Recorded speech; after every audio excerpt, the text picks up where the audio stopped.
Nuestro grupo va a presentar sobre el tema de las aproximaciones cognitivas. Vamos a realizar una actividad de preguntas y respuestas. Ahora, Cintia, puedes empezar realizando tus preguntas. Hola Dani, muchas gracias. Me gustaría hacerles preguntas a Doménica. La primera es, Skinner, ¿mediante qué método contestó las siguientes preguntas? ¿Cómo se aprende un experimentador o un progenitor? ¿Cómo puede reforzar y condicionar a una paloma o a un niño para que emitan conductas que difícilmente se presentarían de manera espontánea? ¿Y de qué trata?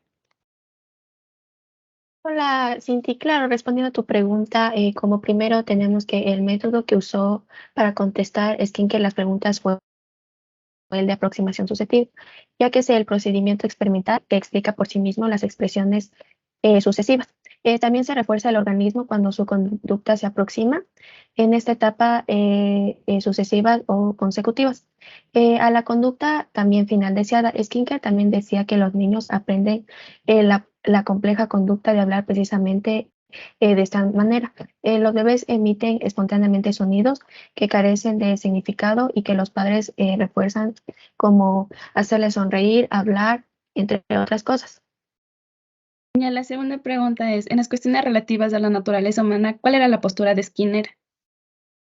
Ya, la postura de Skinner fue a la cuestión de la herencia frente al entorno es muy clara, ya que las personas son producto fundamentalmente del aprendizaje y las variables externas las moldean más que los factores genéticos.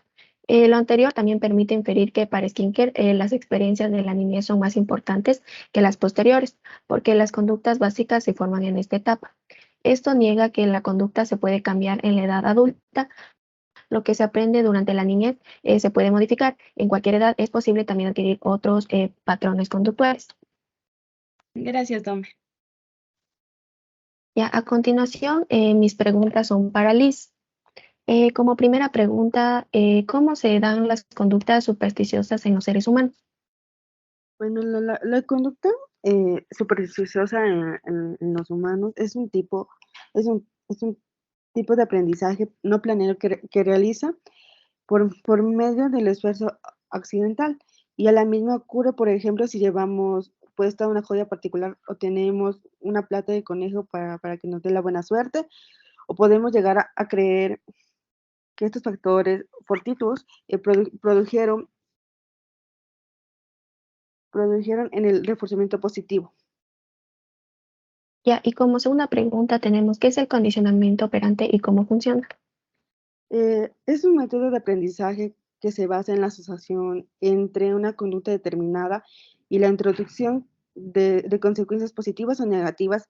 Frente a esta, la consecuencia positiva, la conducta se refuerza, si es negativa, se reduce o elimina. Y el condicionamiento operante busca modificar de la conducta. Si alguien emigre o una que quiere mantenerse o promover, se introduce algo refuerza como un premio. Ya, muchas gracias, Liz. A continuación le voy a decir las siguientes preguntas a Dani. Dice, ¿cuál es la evaluación del conductivismo de la teoría de Skinner? Ya, a ver, con respecto a la teoría, bueno, Skinner habla sobre que cuando se evalúa en el marco del enfoque conductista, se parte del supuesto de que todos los alumnos son iguales. Por lo tanto, todos reciben la misma información y se evalúa generalmente de la misma manera, con los mismos instrumentos y pautas establecidas para calificarlos. Ya, la segunda pregunta, ¿qué métodos aplican los seguidores de Skinner para evaluar la conducta?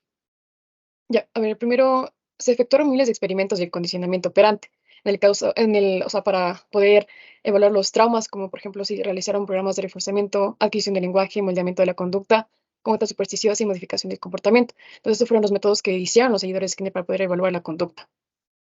Muchas gracias, Dani. Ya, bueno, yo a continuación les diré, voy a empezar con dos preguntas, entonces, por favor, Eileen, ¿podrías ayudarme? Sí. Ya, a ver, entonces, la primera pregunta es, ¿cuál es la postura de Skinner sobre las cuestiones relativas a la naturaleza humana, referente a la herencia frente al entorno? La teoría del conductismo de Skinner se fundamenta en el principio de que los seres humanos somos el resultado entre la interacción y también los factores heredados. De acuerdo con Skinner, los seres humanos adquieren su comportamiento a través de la interacción entre el medio ambiente y también con la herencia, de tal manera que cualquier cambio de la conducta humana se produce como resultado de la interacción entre los factores ambientales y hereditarios.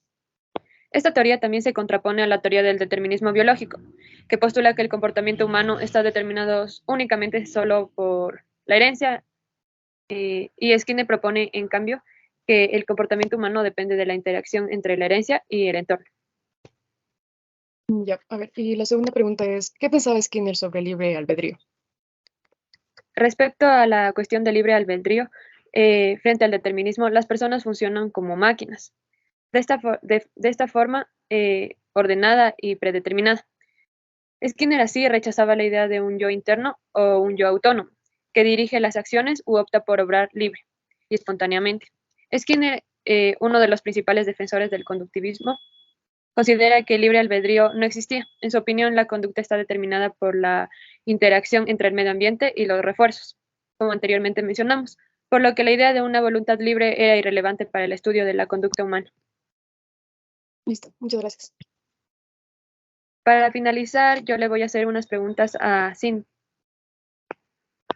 Sí, aquí estoy ahí. La primera pregunta es, ¿en qué consiste la técnica de autorreforzamiento dada por Skinner? El autorreforzamiento consiste en que nos recompensamos por realizar conductas buenas o aconsejables. Por ejemplo, si un estudiante acepta esforzarse por obtener una buena calificación o por cuidar a su hermano menor, esto se podría recompensar comprando ropa nueva o boletos para un concierto. La siguiente pregunta es, ¿qué ventajas trae tener un mayor autocontrol? Bueno, en un estudio realizado, se efectuó que en 606 estudiantes universitarios arrojó que aquellos que obtuvieron una puntuación alta en un autocontrol tenían mejores calificaciones, una puntuación más alta de ajuste psicológico, mayor aceptación de sí mismos y elevada autoestima, además de exhibían habilidades interpersonales y relacionales familiares más satisfactorias, y tenían niveles más bajos de ira y obtuvieron también una puntuación baja en autocontrol.